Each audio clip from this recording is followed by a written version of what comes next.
Good afternoon, everyone. I think we can start. So, welcome to today's webinar, Exploring Opportunities for Collaboration between Israeli Startups and Global Corporates on Climate Challenges. We're excited to have you with us and to hear from some of the world's leading multinationals looking to tap into the vibrant Israeli climate tech ecosystem to reach their net zero goals. My name is Sarah Rosenberg. I'm part of the International Collaboration Division at the Israel Innovation Authority, and I will be your host for today's event. The event is divided into two parts, a plenary session where you will be introduced to the global corporates taking part in the Innovation Authority's International Climate Tech Program, and a breakout room session where you will get the chance to interact with these multinationals, ask your questions, and give your elevator pitch. The breakout rooms will start at 4 p.m. and I will share more specific instructions just before we split. So without further ado, please join me in welcoming Dror Bin, CEO of the Israel Innovation Authority, to give the opening remarks. Dror, the floor is yours. Thank you very much, Sarah. And hello, everyone. I'm happy to be here and open this virtual event. You know that since October 7th, we are in a very challenging situation of war. But during this time, I think that all of us realized locally and globally that Israeli tech continues to deliver despite the war conditions. The high-tech sector is crucial and very significant to the Israeli economy and even to the Israeli national security. It's about 1/5 of GDP, 1/2 of export, and a few more very significant indicators. In the first few weeks of the war, the challenges were in few fronts. Some of them were related to human capital. People were called to army duty. Some of them were related to financial challenges, companies, early stage companies that were caught in the middle of a financing round. And this is the reason why we, 3 weeks after the war broke, already launched a specific fund of bridge financing for early stage startups that needed some additional funding to continue and work. The size of the fund is $100 million. And today we are at the end of January, we allocated most of the money to make sure that maybe the first and most important asset of Startup Nation, which is the early stage startups, are continuing to be well funded and continue to operate because they are the next waves of innovation to come out of Israel. But this is not enough. The Innovation Authority, as part of the Israeli government, is fully determined, fully committed to make sure that Israeli high-tech rises stronger from this war. I myself am already 30 years in this industry, and we've went through many down cycles, either because of global macroeconomics, or because of Corona, or because of security challenges here in Israel. The common denominator of all these crises was that Israeli high-tech just got stronger after the crisis ended, and we hope and we act to make sure that this will be the case also this time. I will not get into the details, but we just launched a very significant stimulus plan to make sure that both the companies as well as the investors will have everything they need to secure the future and the strength of the Israeli tech. And why is that so important? And not only for our economy and for Israel. The challenges of humanity are humongous. We need to figure out how to continue to prosper on this planet, how to provide food and housing and transportation solutions and health solutions to growing population, aging population, while our planet is warming. And this is why it is so important for us, even during these war times, to continue all the activities to make sure that Israeli tech, which we believe can help humanity solve those big challenges, will continue to work. Climate change is for sure one of the most challenging things we are facing, if not the most challenging thing. And technology or technological innovation is for sure part of the solution. I'm not sure if there are any other parts. This is for sure part of the solution. And Israel has a lot to contribute in that regard. And this is why we continue to invest heavily in the climate tech sector, in both building the infrastructure as well as investing in startups and growth companies, building the right regulation envelope, etc., helping Israeli tech companies connect to global leaders like we have today in this webinar is also very important to make sure that they can pilot and test their solutions in real life environment, which is the global scale, not the local scale. And this is why I'm so happy to see great partners like Bayer and A2A and Hyundai and Renew and Shizen and Snam. All of them are leaders in their space, and they are working hand in hand with us to allow access to great Israeli technology into their activities. I think it's a win-win for all parties, and we are very happy for this. I hope to see many great submissions. I hope it will be very hard for us to choose the best ones, and I wish you all best of luck. Thank you. Thank you so much, Dror, for joining us. Now, before we move to our panel discussion, I would like to give you a quick introduction to the Israel Innovation Authority's International Pilot Program. The International Pilot Program provides support to Israeli companies that are interested to pilot, adapt, and scale up their technologies in collaboration with global corporates. So what can you get? First of all, you can receive funding of up to 50% of the approved project budget on the Israeli side from the Innovation Authority for a period of up to 24 months. As always with the Innovation Authority, this funding is a conditional grant, meaning that if the project succeeds and you manage to reach commercialization, you will have to pay us back in the form of royalties, only up to the amount that you received. And if the project fails, it becomes a grant. You will also receive in-kind support from the international partners that are with us today. Basically, any kind of non-financial assistance required to test your technology within the partner's premises, to scale up your production and commercialize the product in the target country. Since we're talking of a joint pilot and not R&D, the IP stays with the Israeli company. That's important. There is no IP sharing with the global corporate.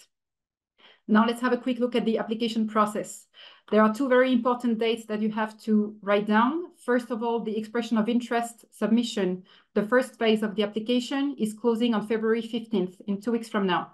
This is a very short form where we ask you to share basic information about your company, about your technology. The link will be shared with you after the webinar.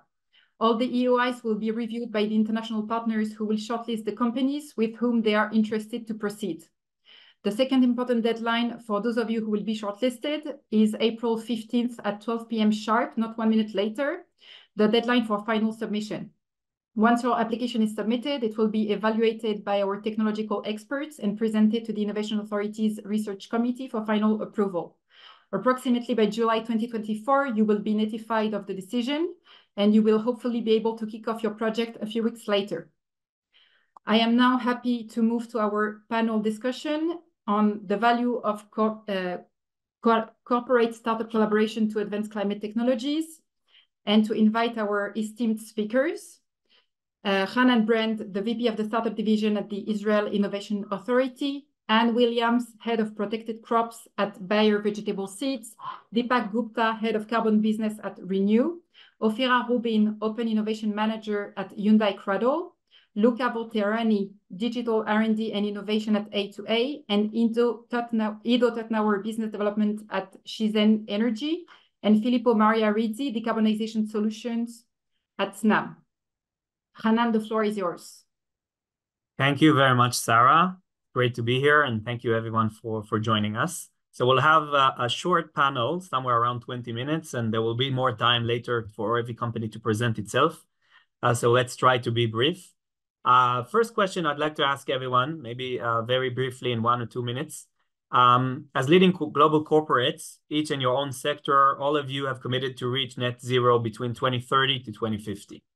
And I'd like to ask you, what role do climate technologies play in your company decarbonization strategy? So let's start with maybe Filippo. Can you start? Yes. Snam is the Italian transmission system operator of the gas network, and it has set ambitious goals to reach carbon neutrality by 2040 and net zero by 2050. We are committed to create multi-molecule infrastructure that will transport biomethane and hydrogen and CO2 and other green molecules that are necessary to reach carbon neutrality, and Snam is continuously driving this transition. To facilitate the development of a multi-molecule infrastructure and the energy transition, Snam is constantly scouting for the best new technologies. We're investing in research and development and innovation to create innovative solutions that will help us reducing our carbon footprint.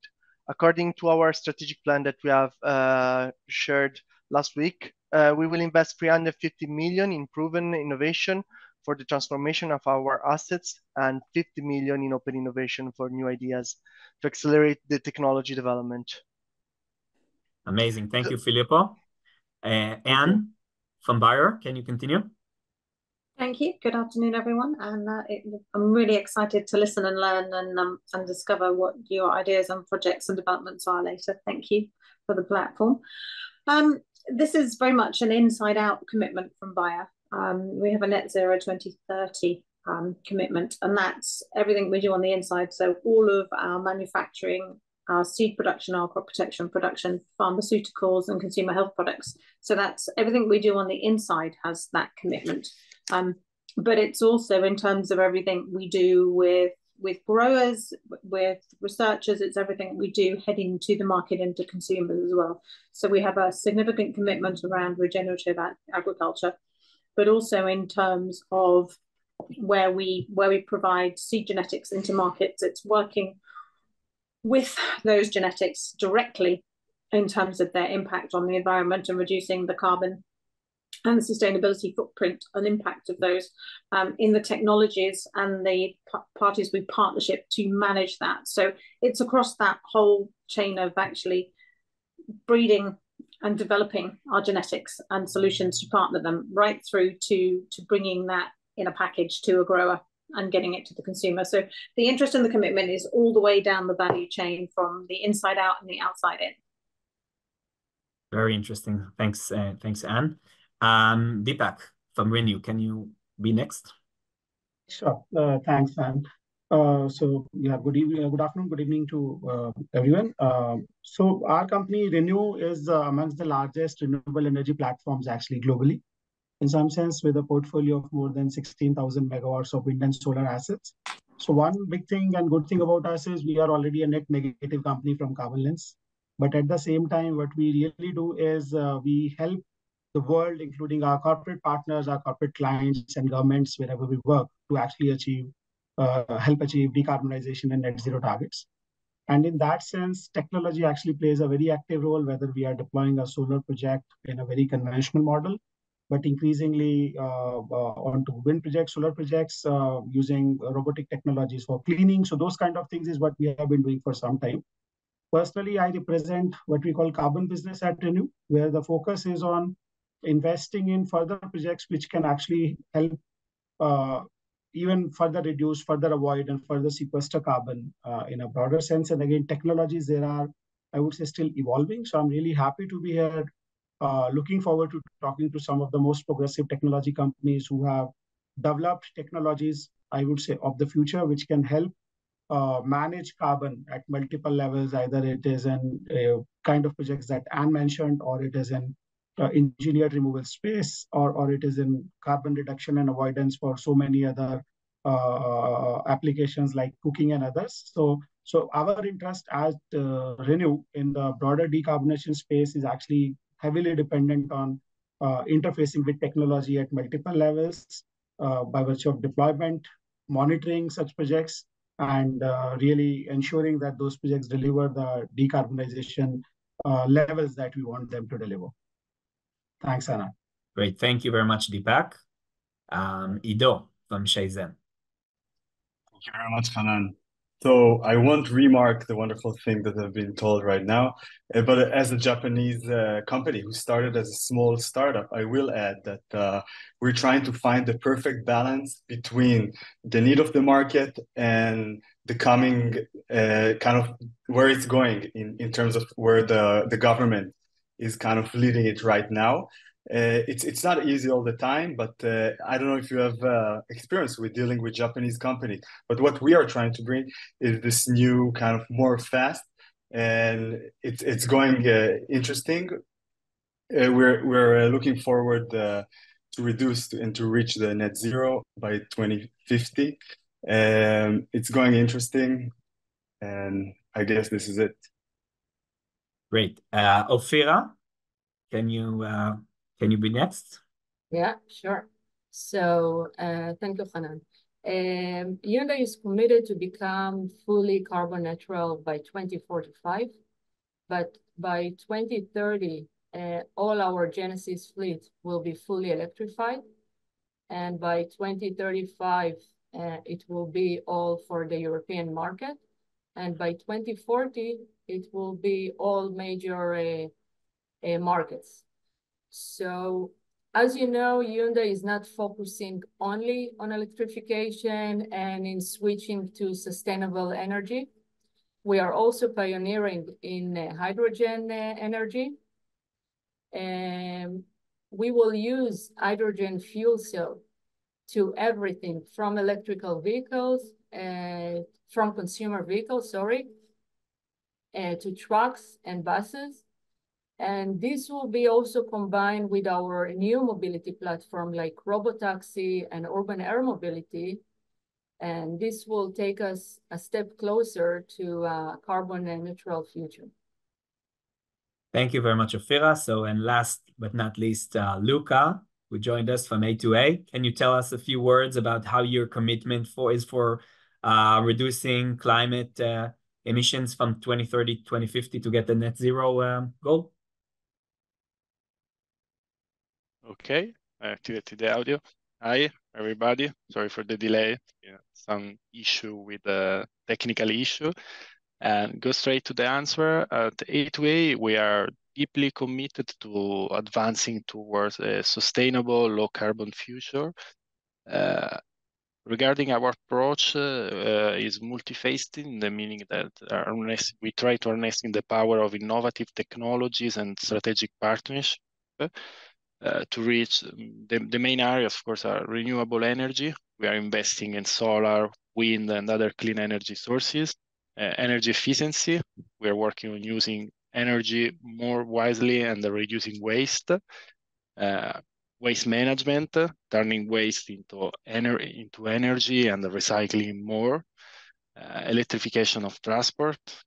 Supporting electric vehicles and public transport. And last but not least, green hydrogen.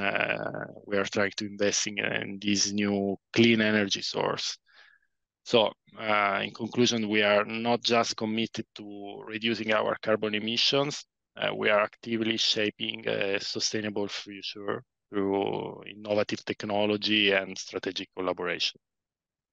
Amazing. So I think just to conclude this session, we have here a group of some of the leaders, the world leaders in climate technologies, and it's great to have this amazing group here. I'd like to ask you, you're all coming from big companies, large corporates. You have R&D divisions, and the question I want to ask is: so what motivates you to actually collaborate with startups? Why do you need to work with other companies, small startups with great ideas, and maybe a few words on how do you engage with them today? Maybe I'll start with you, Ophira, if you can share a few words about your collaboration with startups. Yeah, sure. Actually, I'm glad that you asked these questions because this is exactly our role here in Israel as Hyundai CRADLE Tel Aviv. We look to engage with startup in order to create further competitive advantage using innovative technologies, which we have here in Israel, and also to find technology that can improve performance and reduce cost. So our open innovation process is initiated by us, that we collect needs from our teams in Hyundai Motor Group. And then once a solution, we find a solution that fits with our internal needs, we conduct POC here in Israel. And once there is successful results from the POC, we are reviewing this to take it to further stages and also to mass production.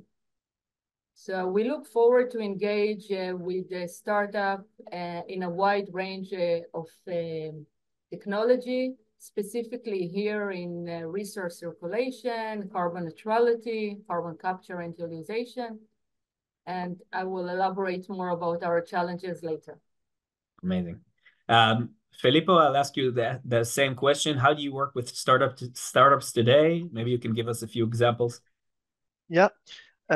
For big companies like Snam, it's essential to collaborate with startups to remain the market leader and drive the energy transition. We will need new technologies and solutions to shift our grid to a multi-molecule infrastructure, and startups can play a key role in this transition. They can bring fresh ideas, disruptive technologies, and they can change the market and create new businesses. But nurturing this massive innovation internally is not always easy for big companies like Snam, and that's why we know really well the startups' value, and we are continuously scouting and collaborating with them. We have different instruments and paths to create a connection with the startups. For example, we have Snam Innova, that is our open innovation program for grasping new innovation opportunities and bringing our technical expertise to make Snam increasingly sustainable and technological advanced.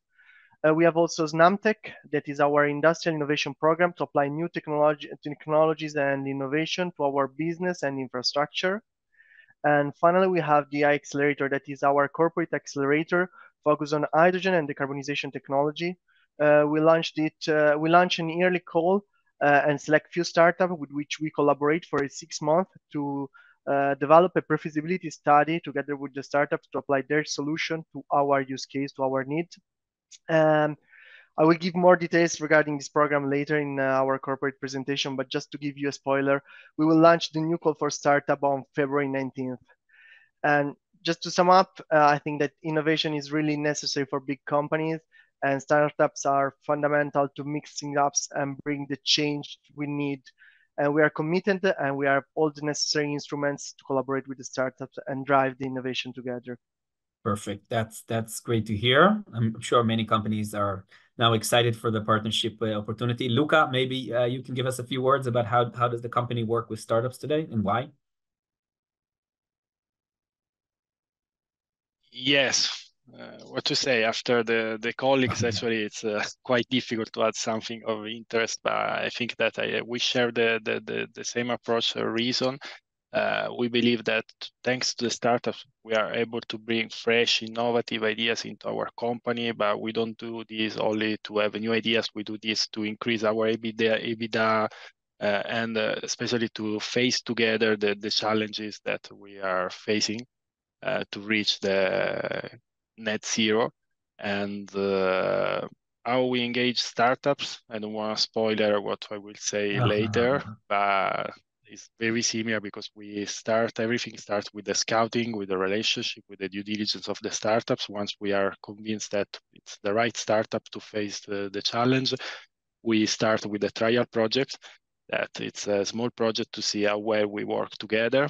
If it's possible, if the trial goes well, we integrate their solutions into our larger projects. And of course, we are always close to the startups to support them and grow together. It's very important for us. We are not for us the startup. It's not a supplier. It's a partner. Mm-hmm. Great, Luca. Thank you, Deepak. Is there any other methods or interesting partnership strategies that you apply when working with startups? Sure, thanks, Anand. At Renew, there are all kind of businesses. There is a conventional renewable energy business where obviously startups play the role of helping us. And we have had some partnerships where startups help us optimize cost or in a way ahead of the curve on some things that we have only started to think about slightly later because those were relatively small issues to start with. But particularly in the newly evolving business areas such as carbon and hydrogen, green hydrogen, we do see startups playing a much more critical and significant role because some of the startup ecosystems and startup entities have been working on some of the challenges like carbon capture or hydrogen electrolyzer technology, which are relatively new at the global ecosystem level. So we are very much looking forward to engage and work with startups in these areas and also in startups like who have developed some kind of artificial intelligence or GIS-based monitoring systems for large areas. So we are very much interested in and are looking forward to engaging with startups in all those areas to really fast-track business opportunities at hand and to even create new business opportunities together. Okay. Thank you very much, Deepak. So we talked about why, and I think it's very clear why startups want to work with you guys. And I think it's also clear what's the incentive of a large corporate to work with a startup. But I'd like to ask about the how, because as we know, it's a very different DNA to come from a large company to work with a small startup, a small team. And I'd like to ask maybe Anne, if you could start, what is, from your experience, the secret sauce for a successful collaboration between startups and global corporates? Specifically, if you can elaborate there's a lot of startups who are now in the crowd, what actually can help them to create a more meaningful and successful partnership with companies like yourselves? No, that would be great. And I think sometimes it's a misconception that some of the large companies actually don't work with startups, or our only interest is to go, we'll buy that and take it out. We actually have some very, very long-term successful collaborations with companies of all sorts of different sizes, from startups and otherwise. And I think it's really important to understand the points of contact, the clarity of the development and the stage and the timeframes that both involved, because one of the reasons I think most of the panel explained we use startups is ideas and speed, and that smart people, smart expertise. Sometimes global companies can be super tankers. Startups are often speedboats, and so sometimes there's frustration in that difference. Whereas explaining that at the start, having a really good touch point and a really good plan, an agreed goals target for a time frame, I think is super important.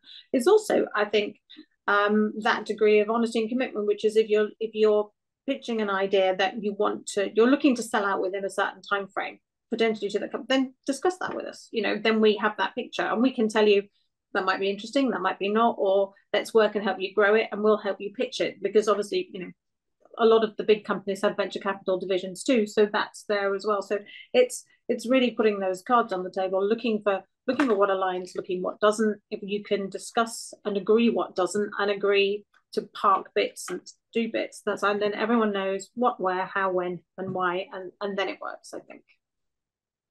Okay, thank you. Ido, I'd like to ask you the same question, and maybe I'll add another layer. What is the right timing? Because Anne was speaking very fluently on how this collaboration can work, because it's an ongoing partnership that starts early. What will be the right stage to actually apply and discuss? Do you need to have a working product? Do you need to have revenues, or you can start earlier to create this partnership with companies as Shizen? Okay, so I'll take it first of all from the Shizen perspective. I think as a Japanese company, it's always interesting. I mean, we do have our own R&D, so we develop our stuff, but having the outside develop technology and innovation, we believe that this is the right thing to do. By the way, this might be actually causing some kind of competition between the two. So this is something to notice. But about the secret sauce, I wouldn't say secret sauce, I would say secret sauces. So a big ability is to know what kind of startup you're dealing right now, or what is your company. If you're representing a Japanese company, what kind of what's the culture of the company, who is faster, who is slower, and what way can you pick it up to be a bit faster. So this is very crucial to kind of finding the sweet point to go with it fast.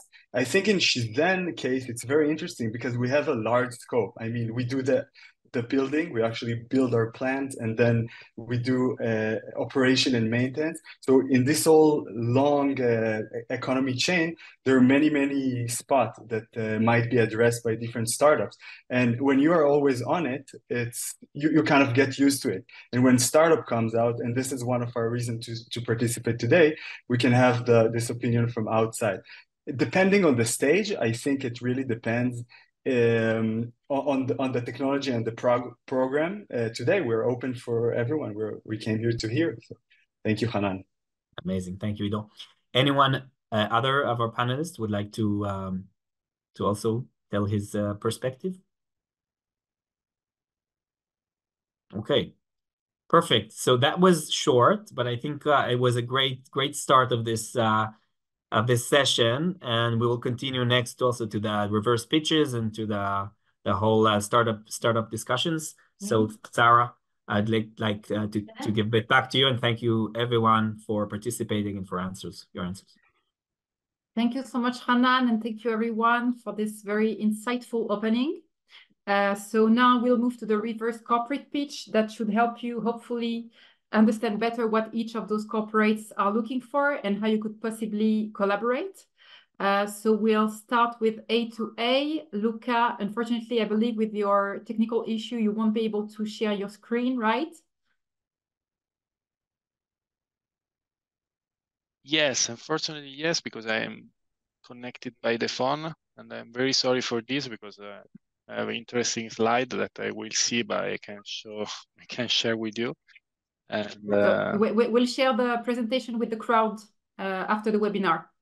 Or maybe Sarah, if you can switch me at the last of this panel. Okay. In the time I send you the presentation, I don't know if it could be an okay, option. Sure. If it's more effective. Sure. That works. Okay, let's do it this way. I send you the presentation. Thank you very much. Okay. So sorry everyone for those small technical issues. So maybe we'll start with Bayer. Anne, the floor is yours.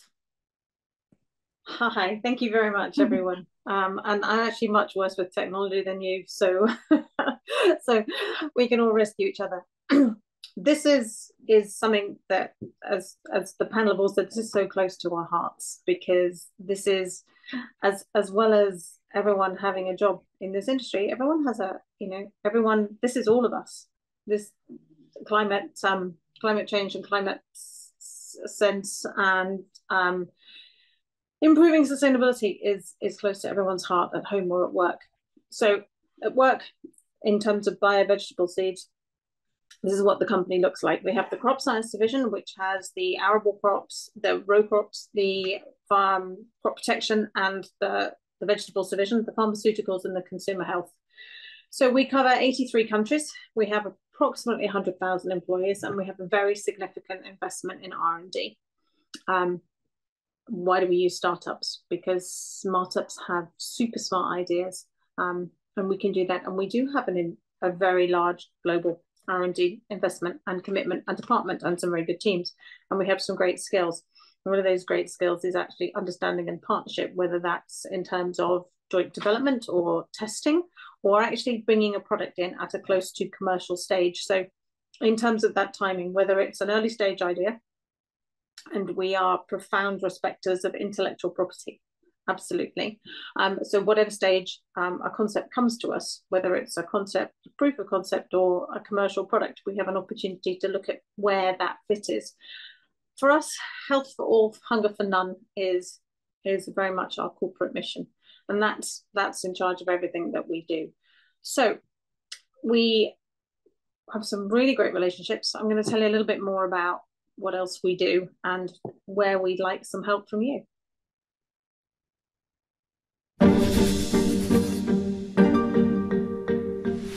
When we grow sustainably, we grow the health of the world. At Vegetables by Bear, we're committed to leading the way with regenerative agriculture practices that help growers of all sizes increase their yields and economic well-being while restoring more back to nature. From efficient varieties that help growers use fewer natural resources and inputs, to digital precision farming that provides solutions specific to the needs of each farm. We're working to develop solutions to mitigate climate change while helping improve water efficiency, soil health, and biodiversity. We're committed to being a sustainable supplier, and we're working to reduce our ecological footprint, improve water efficiency within our sites and with our seed growers, and achieve climate neutrality in our own operations by 2030. This is our vision for the future of regenerative farming, because when it comes to growing the health of the world, sustainability is good business for everyone. The health of the world grows with you. Together, we can help lead the way in nourishing people and the planet.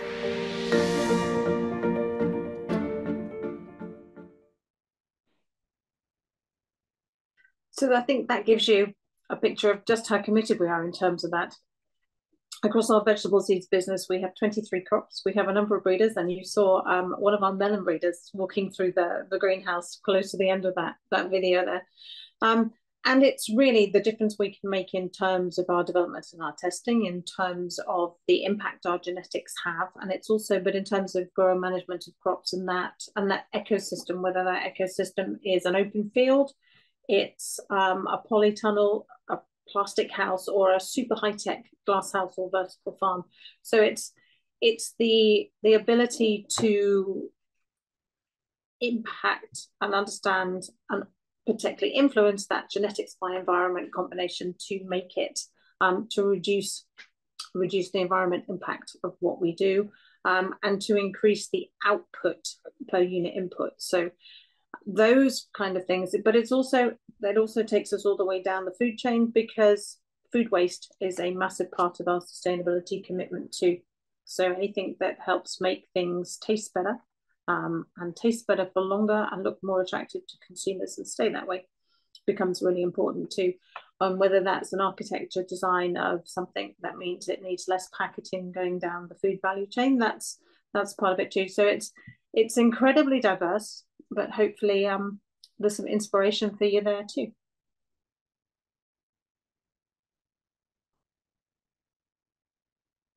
Thank you. Thank you so much, Anne. So now we'll move to Hyundai CRADLE. Ophira, I will let you share your screen. Yeah, thank you, Sarah. Second.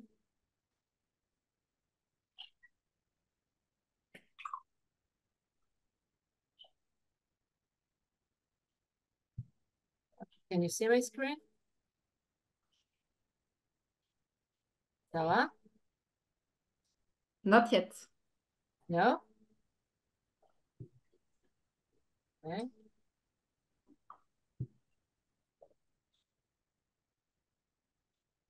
Now, yes. Yeah. I'll put it in full. Okay. Okay, great. So, hi everyone. In this short presentation, I will explain about who is Hyundai CRADLE and how startup can collaborate with us, and also about our challenges in the climate tech domain.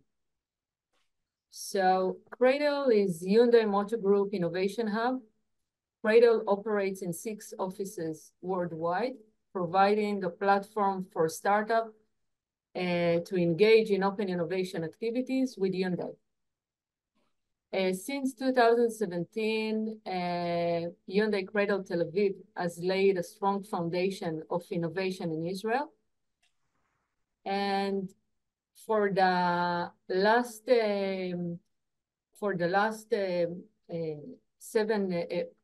5 years, we have partnered with the local centers like Quantum Hub and Tavua Livnat and Talcar, also the Israel Innovation Authority, in order to capture promising technology and conduct POC in Israel.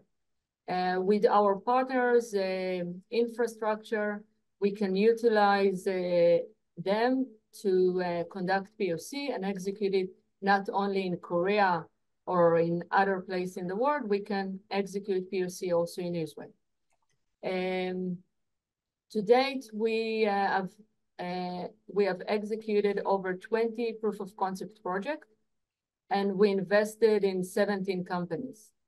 We are a strategic investment, which means that we are invest where there is mutual value to the startup and to Hyundai, and when we have a long-term collaboration plan.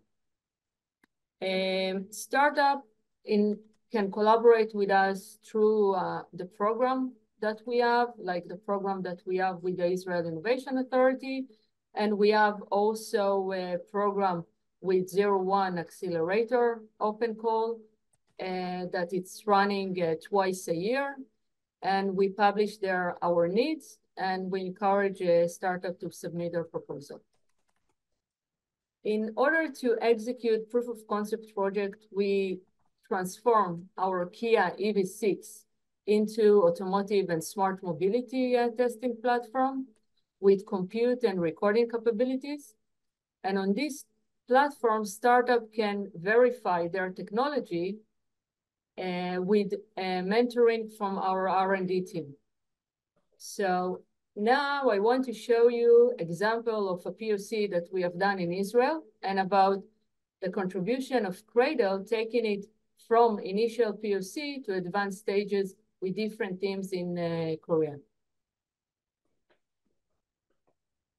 Our successful POC in Israel, coating a Hyundai Sonata hood with Apollo solar film 2 years ago, led to its showcase at Hyundai's OI Lounge event in Seoul headquarters and to a strategic collaboration roadmap with R&D division.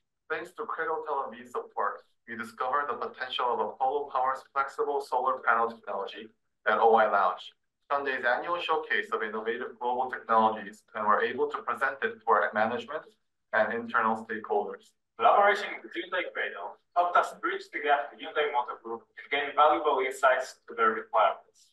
This collaboration generated a close roadmap to build a state-of-the-art product. In the future, we plan to broaden our focus to futuristic domains such as air mobility, software-defined vehicles, space technology, sustainable materials, generative AI, and blockchain. We are also extending our partnerships with academic research centers and government-funded programs through the Israeli Innovation Authority. Okay, so for the Climate Tech program, we're looking for a startup with MVP for pilot that we will be able to validate their technology. We can bring facilities and mentoring from our R&D team. So the challenges that we are looking for technology is mainly on the different methods for recycling, battery and metal, also technology that will enable us to reduce the plastic content in the vehicle, and also new sustainable material that are not using petrochemical process. And last but not least, we were looking for a capture and utilization of carbon emission and reduce the overall impact of them. So I'm encouraging you to submit your proposal if your solution can fit to those challenges. And thank you very much. Thank you so much, Ofira.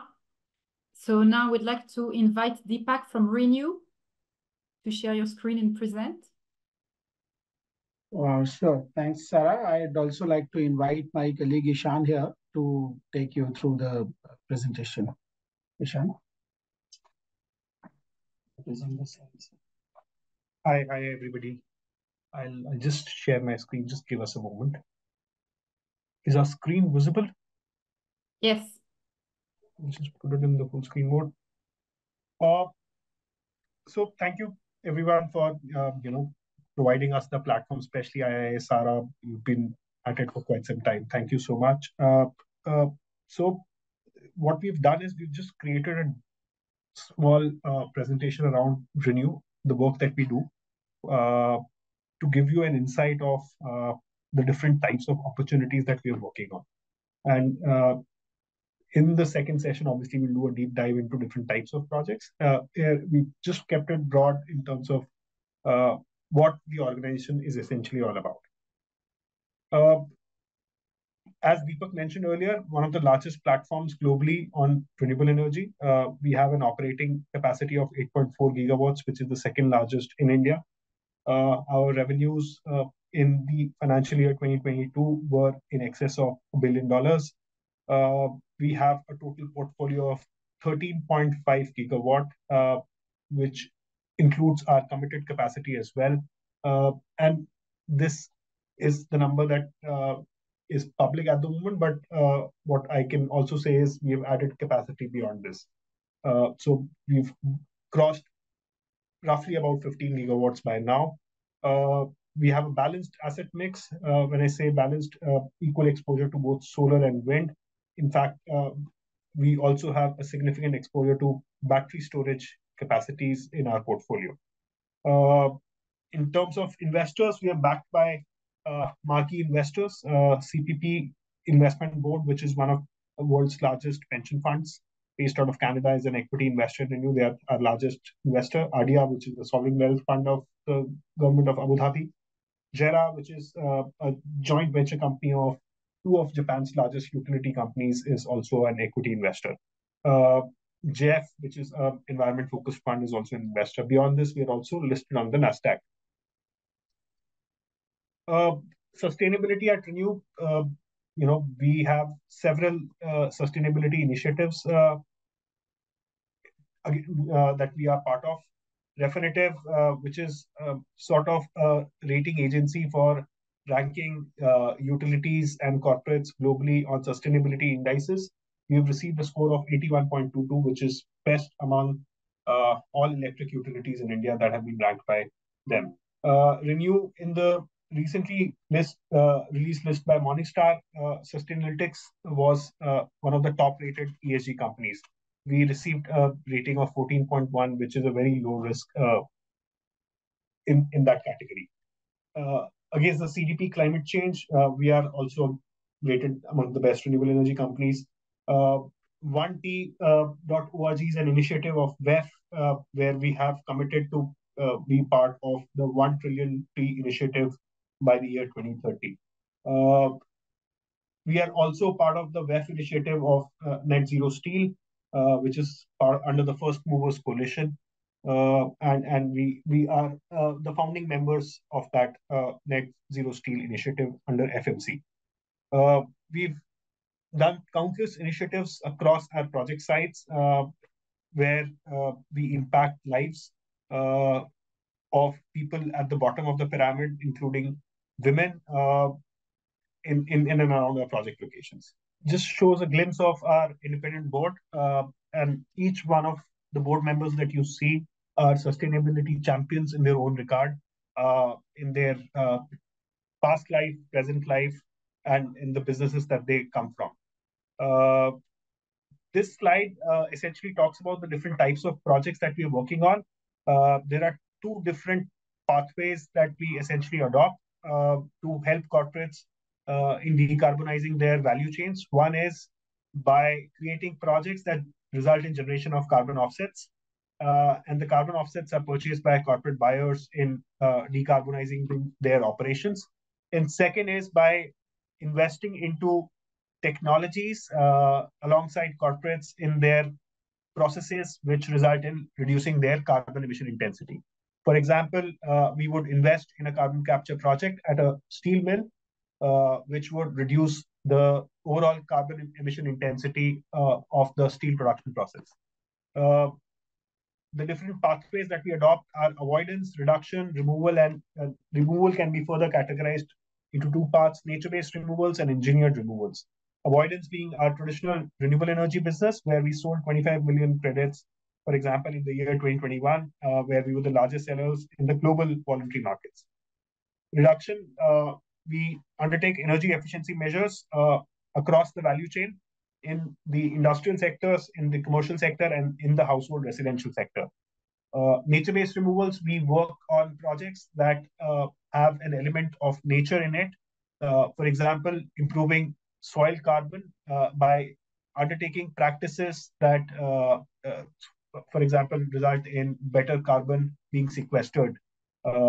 These practices include agroforestry, sustainable land management practices, mangrove plantation, mangrove restoration, etc.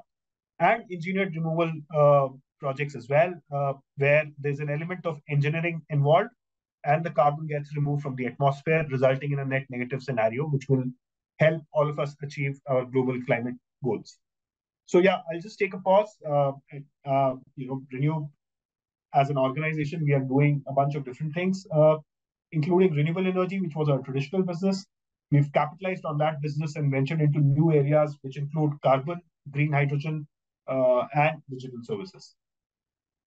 Hey everyone, the business representative of Shizen Energy is here. First of all, I would like to, a moment, just we have a war right now. It's a difficult time. And I think this whole wonderful IIA webinar is sending a strong message. The Israeli economy is still on, and this message is clear in Japan as well. I'm glad for this. I'm also thanking the Japanese headquarters for supporting our Israeli project. I'm currently in Israel, and we're having a fully support, and this is wonderful. So Shizen in Japanese means nature. And I think this tells a lot about the company, about the culture. Our motto is we take action for the blue planet. You probably know that 71% of the planet is ocean, but this is not the meaning. Actually, in Japanese, blue sometimes means green.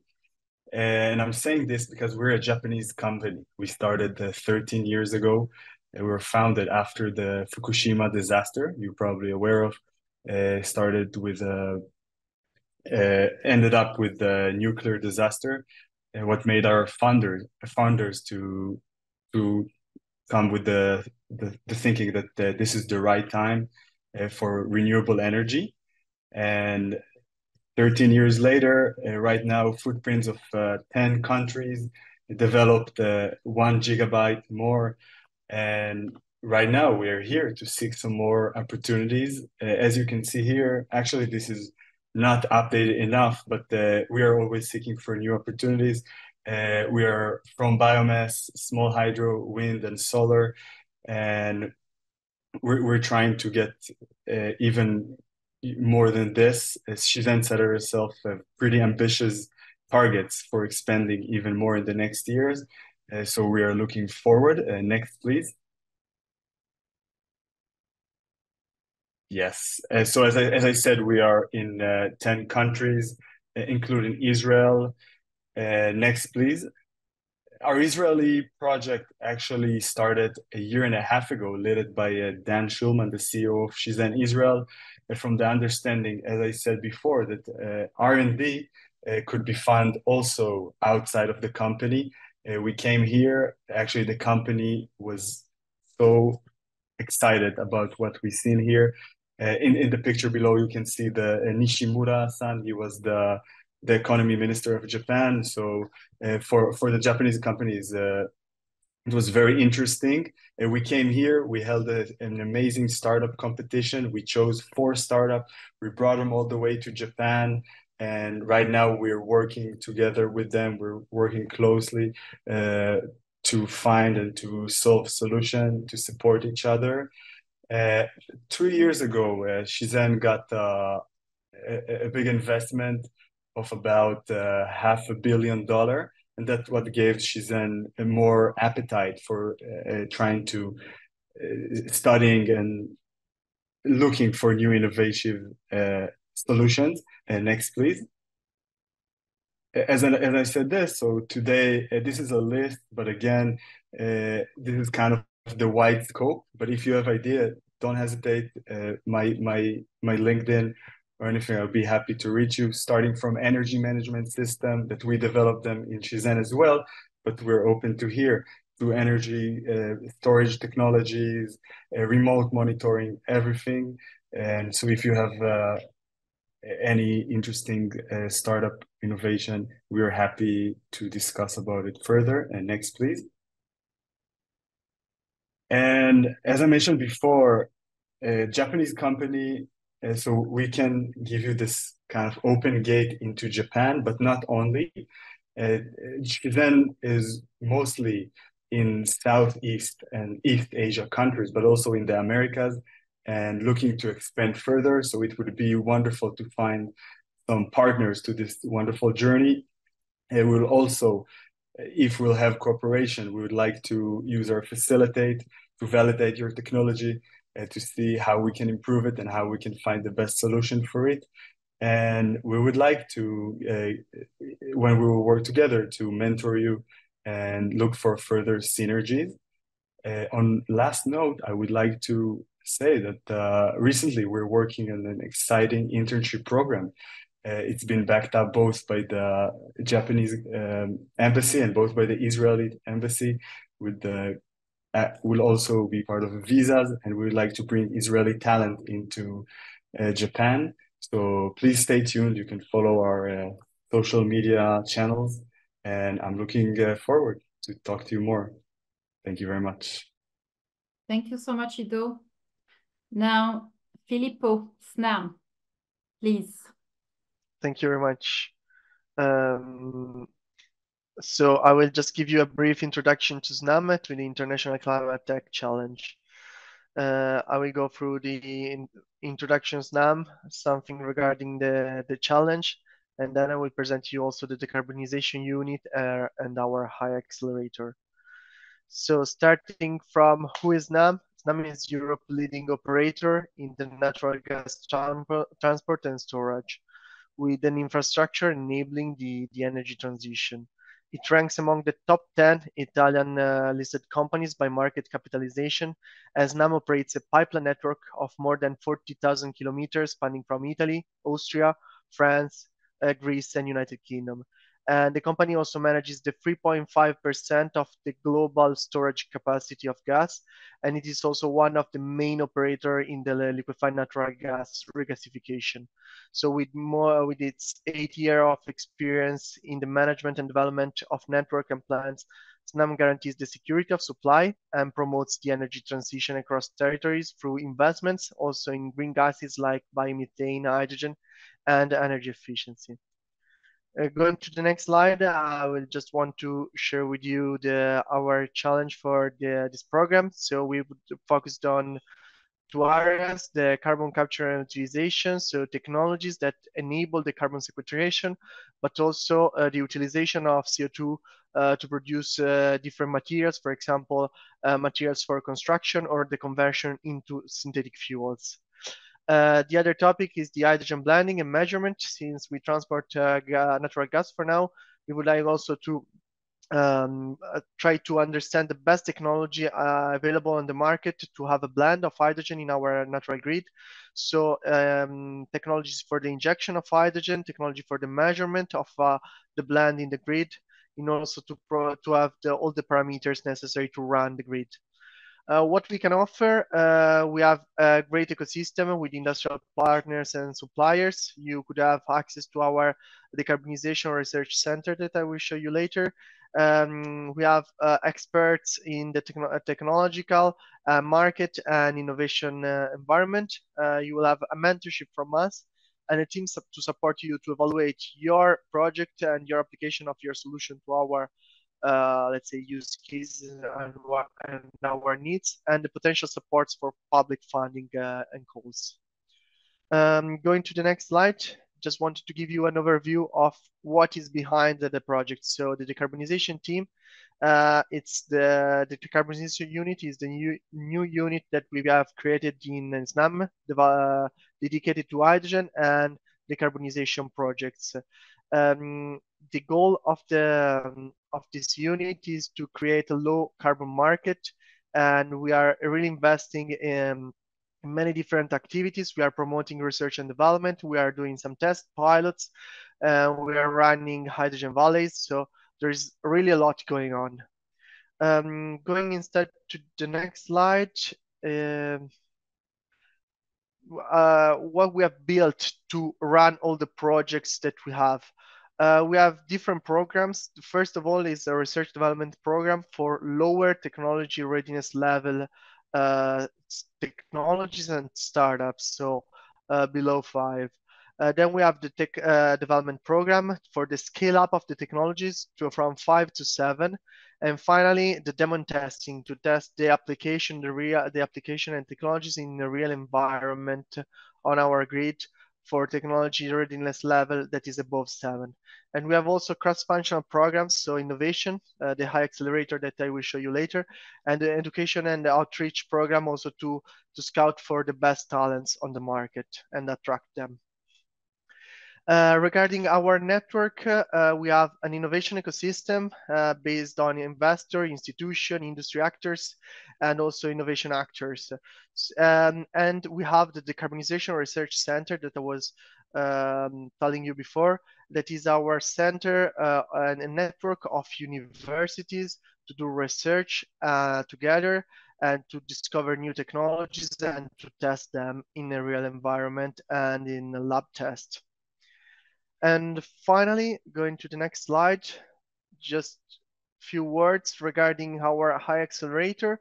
So it's our corporate accelerator for startups worldwide, focused on hydrogen technologies and also on decarbonization technologies. We will launch this new call on the 19th of February.